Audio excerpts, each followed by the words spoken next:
I'm a teacher. I work in an alternative education provision for people outside of school, usually with complex special needs and mental health issues, and a lot of people who've been permanently excluded from schools. I didn't finish uni thinking I'm going to be a teacher. I kind of went between different jobs. I kind of knew I wanted to do something meaningful, but I didn't really know what that was. And then I kind of discovered teaching through a mentoring thing that I did for this young guy in, it was like Tooting or something like that. Started my training 2007, 2008, and then, yeah, it was weird because I had a sociology degree, but I got into citizenship teaching because I quite like the idea of teaching people about the world and about life and stuff like that. So, and then, yeah, I was teaching you guys for 10 years, philosophy and sociology, and it just kind of got me into the idea of getting young people to think and, you know, beyond just exams and stuff like that. But it all got a bit much in terms of grades and things like that. And then this job came up a few years ago that was purely around just getting young people to just engage with any kind of education at all. Totally different from like academic focused and way more in just, can you get them interested in learning? Can you get them out of the house? Can you get people thinking about their future? And then I think with a job like that, as soon as you start doing it, you're like in it. And so, yeah, just stuck with it. In a sense, if you're working with people, particularly been out of school for a really long time, you have to deal with a lot of their baggage and a lot of the stuff that they dealt with before, and particularly people who had a really bad time in school.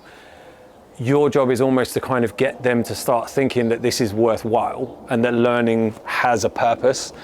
So that's quite challenging, but at the same time, that's the payoff as well. Because when you get someone who, I've had students who haven't been in school for like 3-4 years, and if you think about what their day-to-day routine is, their day-to-day routine is get up whenever, game, go out with their mates, go back to bed, and then game again, and that's it. And so you're kind of introducing a bit of routine, and it's hard because that's a change, and a massive change. But at the same time, the reward is that you get to be part of all of that, and you get to start getting people to think about the future, which is like, when it works and when it happens, it's amazing.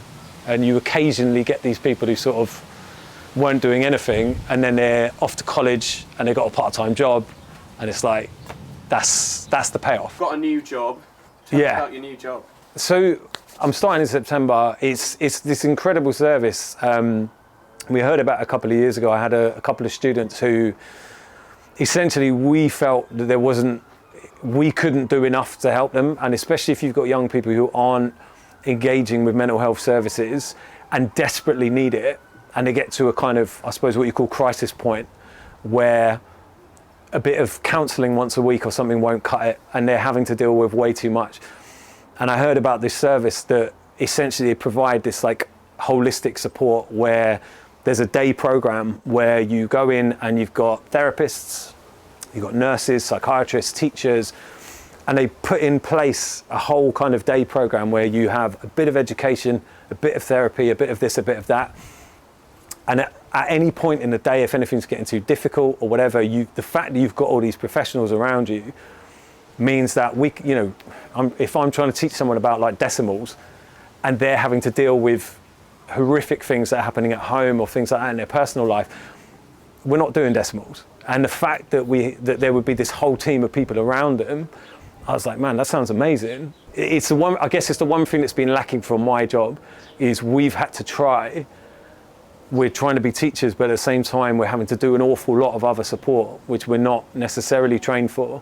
Whereas in this new job, if there's anything where you're like, I don't think my expertise can meet their needs, there's a person next door who can, and so it seemed like a no-brainer to go for that. How do you think these kids are getting failed by mainstream education? A lot of it's down to funding. And I know that sounds like an obvious kind of thing, but it's one of the hardest things, man. Like, because having worked in a classroom where you've got like 32 students, and now working in a role where I'm often one-to-one, you see the need that they have, and you think they need me here. They need me next to them. They need me walking them through everything that's going on. They may need me to help them deal with a lot of the stuff that's emotionally happening around them. If I've got 31 other people, some of whom are like super smart and they want extra work, some of whom are really struggling just with the work, others who've been dumped by their girlfriend or their boyfriend, and others who have like, they're dyslexic and they need that extra kind of support. You can't do all of that. And I think one of the biggest problems that we've got, and I'm sure like a lot of teachers would agree with me, is we want, if you've got a class of 32 people, you think to yourself, I want to give every single one of those people one-to-one everything that they need. And we can't. And a lot of that comes down to the fact that there's not enough money for learning support. There's not enough money for special needs education and stuff like that. And so you get loads of kids, man. I'll give you a great example. There was a student I taught in my current job. I picked him up in year 11 and he'd been excluded from like countless schools, loads of incidents of violence and stuff like that. And I remember finding out that he got diagnosed as dyslexic in year 9. And so essentially from reception to year 9, he'd been kind of shoved to the back of his class for being disruptive, for being rude and not doing his work. And it's like, it took until the age of 13 or 14 before someone went, I wonder why he kicks off every time that there's reading. You know what I mean? And that's the problem, is it's impossible in a mainstream school to give 32 people your complete attention. And with the limited budgets that schools have, that's just how it is. The biggest breakthroughs that we get are very different to the ones you get in a mainstream school. I think in a mainstream school, you probably get an awful lot more. I mean, like at the school that you went to, there was classes I took where I took them on when they were like a bottom set. And that was what they would describe themselves as, which was really depressing because they'd internalised that and they'd gone. In fact, there was a class at that school who, when I took them on in year 10, they literally described themselves as we're the crap class, which was the most depressing thing I'd ever heard. And working with them for 2 years and doing everything I could to get their self-esteem up and to get them to just try and aim high, they ended up getting really good grades. And that was really satisfying. And it's very similar, I suppose, in a job like now where you might get, there was a student who one of my colleagues worked with for a bit and then I did, where particularly during lockdown, he was in his house and that was it. And his house was his safe place. And what we were trying to do was trying to kind of get him to see that there are safe spaces outside as long as you allow them to be safe. And so over weeks and weeks and weeks, you would try and get them to leave the bedroom and maybe come downstairs. And then that's a win. And then you would maybe then say, well, all right, maybe we stand in the front garden for a few minutes and we have a chat. And then that's a win. And then over months and months and months of trying, eventually you go out, you go for a dog walk and things like that. And then you come back and you go, should we do some English? And they go, yeah. And you think, wow, like compared to where we were 6 months ago, 7 months ago, when you were in your bedroom, that's huge. And what you like to think is that you've helped them hugely towards a much more kind of satisfying life for themselves. Have you got any methods? Do you try and relate to them? How do you do it? I'm very fortunate in the sense that I'm essentially a big child in the sense that all the things that I did when I was a teenager, I essentially still do. And for a lot of the guys that I get, they don't want to do this, they don't want to do that, and blah, blah, blah, blah, blah, but they like gaming. And so that's fine, that's my bag. So like a lot of the guys I work with, like the guy I was telling you about earlier, if I'd gone into our first session and gone, right, here's a book from the GCSE syllabus, like To Kill a Mockingbird or something, I'm like, right, we're gonna read this and stuff like that, like you're not getting anywhere. Whereas if you say, all right, look, tell me about the last game you were playing that you actually properly got into, we're just gonna think about how you would rate it in terms of the graphics, the gameplay, the sound, the blah, blah, blah, blah, blah. And then before they know it, they've written a review. And you say, right, well, you've now done a piece of English. You just didn't know you were doing it. And so for me, I'm very fortunate. I don't think that's a skill set. It's just luck that I happen to like a lot of the same things that they do. What's it like, that moment where you can see they're letting down their guard? Because that must be like a bit Oh, dude, that's massive, man. Yeah. I mean, like teachers talk all the time about the light bulb moments and stuff like that. And like one of the things that got me into teaching maths, which is what I'm going to do now, which is weird because when I was teaching you guys, it was like philosophy and stuff.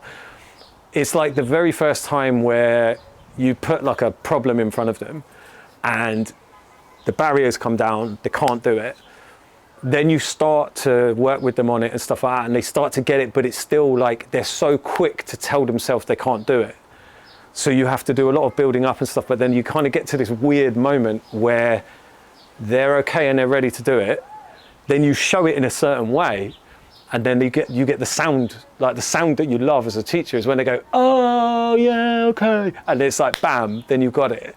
And like that's kind of what you live for. Tell us about the type of music you make, and how do you express yourself through music? I make a kind of weird mix of kind of rock and metal and rap that's none of those things. It's not quite new metal because it's not heavy enough, but yeah, I got into it in a really weird way because I've always loved rap and I've always loved metal, but I never would have put the two together. If I'm honest, the main reason that I started rapping was not because I was like, I'm a lifelong rapper. It was, I've been trying to teach myself how to do that, you know, the singing we were talking about where you really fucking scream.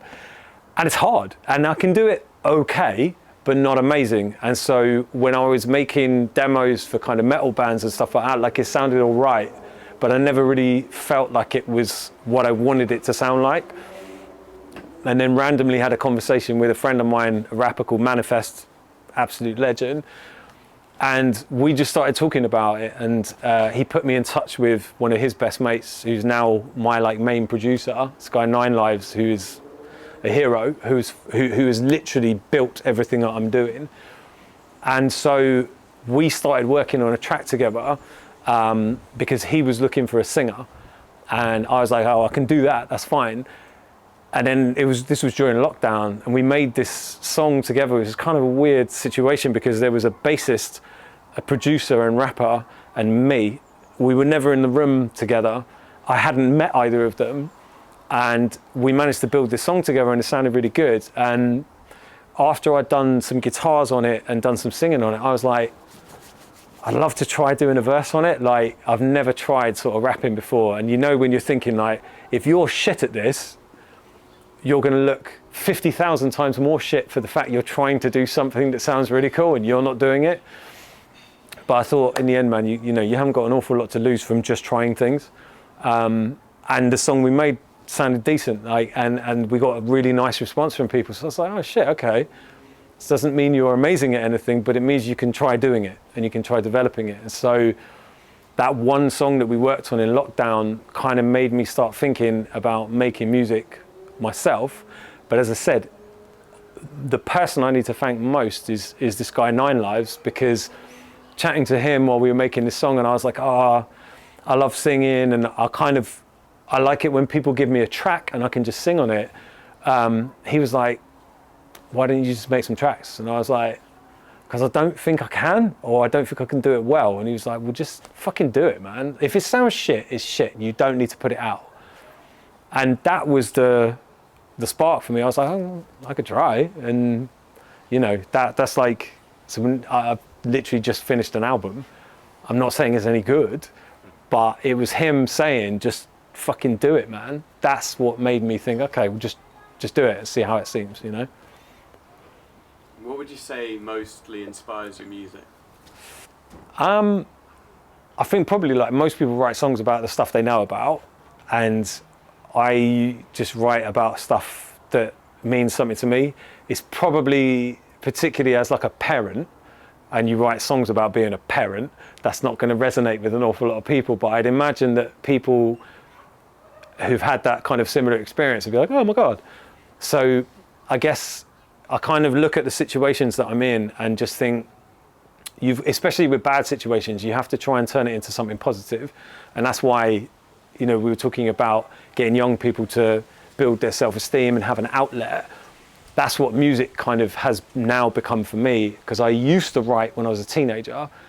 And the less that's said about that, the better, because, you know, it's like, imagine 15 songs about being friend zoned. It's like the first one was sweet. The second one's like, catchy chorus. By number 15, you're like, bro, man, you just need to be in a relationship or something to get you over this. And so now, like, I'm not writing with the same issues because my issues are completely different. So I'm writing songs about insomnia, you know, and friendships that break down rather than constant unrequited love, stuff like that. The third song that I put out was a song called Barriers. These barriers were put here by the universe. And it was a really weird kind of process. I think I had this kind of inner monologue where I was like, I'm writing songs about me and my life and my things and stuff like that. And while that's what people do, and that's normal, when you work with people who are going through things way bigger than you're experiencing, there's an element of like guilt, and there's an element of thought of like, I can't sit and moan about these things when the things I'm having, it's like first world problems. And the reason why I started writing Barriers was because I was like, I'm working with people who most people don't know these people exist. They are statistics. They end up being Daily Mail headlines, and they're people who don't get a voice to tell their story. And so I was like, shit, man, I need to write a song about someone that isn't me. And that was actually like a really good process, because with your own thing, you're writing your songs, you're putting your lyrics out, you correct it when it doesn't sound right and you improve it. But in the end, really, if you're just telling your story, there's no pressure. Whereas writing that song, writing the lyrics for that song took me such a long time, because I was like, if I write this the wrong way, if I say the wrong thing, if I try and make it seem like a kind of a token, you know, you're going to write the world's most patronizing song to millions of people, and not millions, my audience, tens. So like but it makes you think more, and you just think, if I'm going to tell someone else's story, I've got to do it right. So yeah, man, I took a long time writing that song, but of the few songs I put out, that's the one that's had the most streams. It's had the most response in terms of people getting in touch with me. And so I was like, damn, man, like that's really cool. Sleepless mind drifts through time. Feels like I'm losing control. To the bull by the horns, and I did it my way. Now the whole seems far away, because I found my voice, I've got a lot to say. How long can I reside here in this holdings? The memories fade and bright. Can't forget true colors now reveal. My job is my career, my music is my hobby, and obviously you would love for your music to be a career, but that's not the world we live in, you know. And if you can put something on Spotify and get 1,000 streams or whatever and be like, hooray, I've got like £3, you know, like that's not your career. And that's never been in my mind. I've never been like, you know, I dream of being on a stage or whatever. Like that's never been my thing. It was purely about the fact that I used to write music. I then stopped for like 20 years, and just because of life and all of that stuff. And so really for me, music is that thing that was always in there that kept being like, when are we doing this?